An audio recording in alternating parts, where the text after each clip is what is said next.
It's the year of the caladium, and we're busy here at the Botanic Garden planting them in the ground. And you might be familiar with caladiums, but they've come a long ways. And joining me today is Cindy Townsend, who's here to share some of those new developments. So Cindy, I mean, what I remember of the caladium is it's a shade-tolerant plant, and that's where you had to keep it.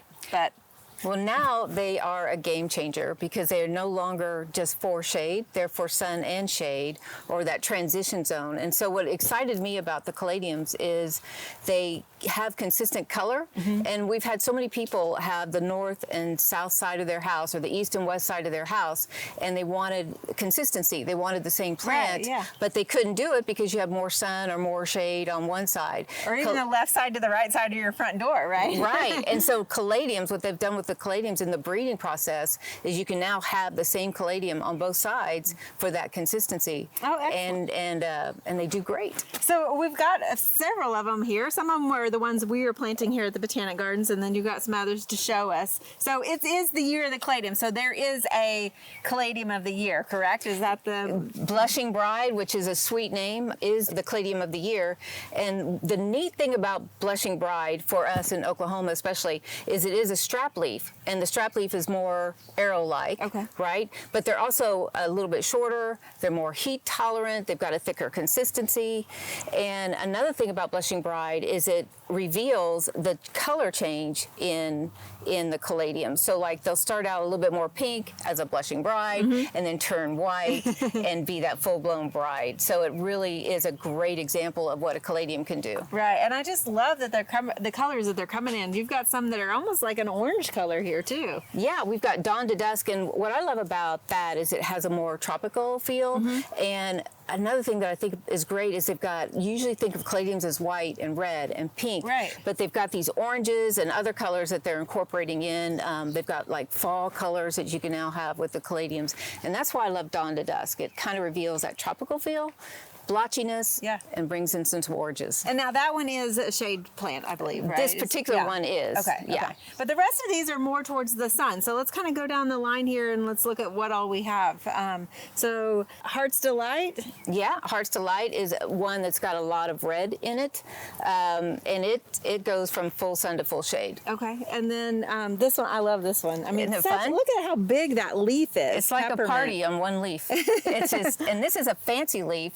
And that's a good example of what a fancy leaf is. It's nice and big and bold. You can put this kind of towards the back, and it really is like a party. Well, and it's so ruffly too. That was the other thing that caught my eye on that. So now we've got Puppy Love here. That's a nice little pink one.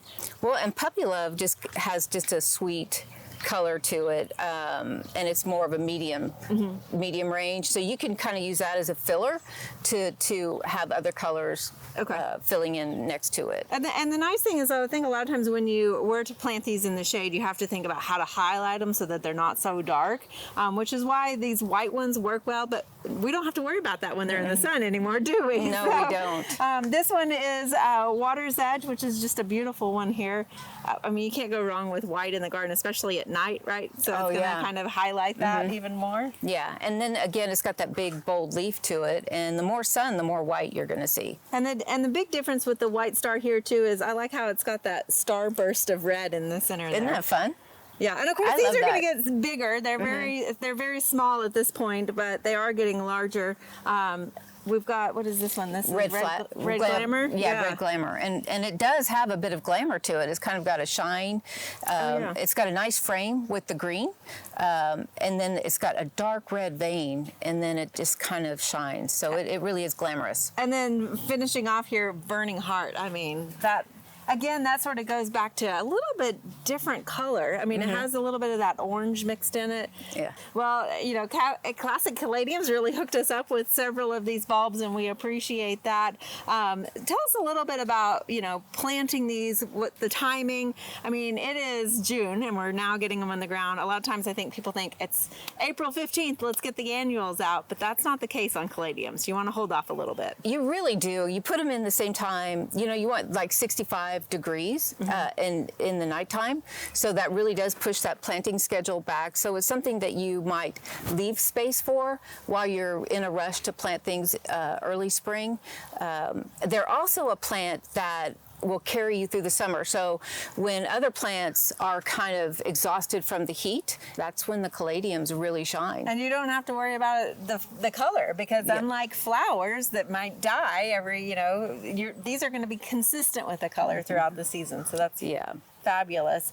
Well, also, planting them as far as bulb versus actual plant. Can you tell us a little bit about that? So when you wait for the temperatures to be right, the bulb will come up pretty quickly.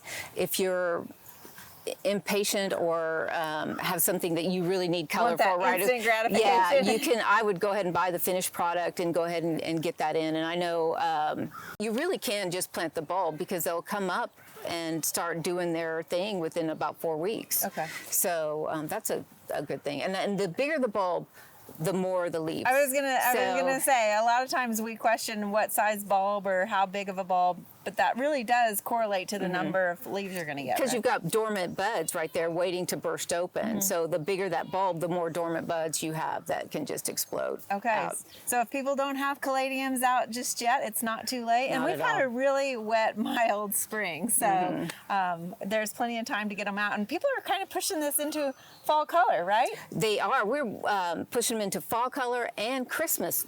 Christmas caladiums you're going to start seeing a lot. Okay. And they're gorgeous. You can tell I get super excited about the caladiums. Well, they definitely have those Christmas colors ready to go for us. So thank you, Cindy, for sharing all of these great caladiums with us today. Thanks, Casey.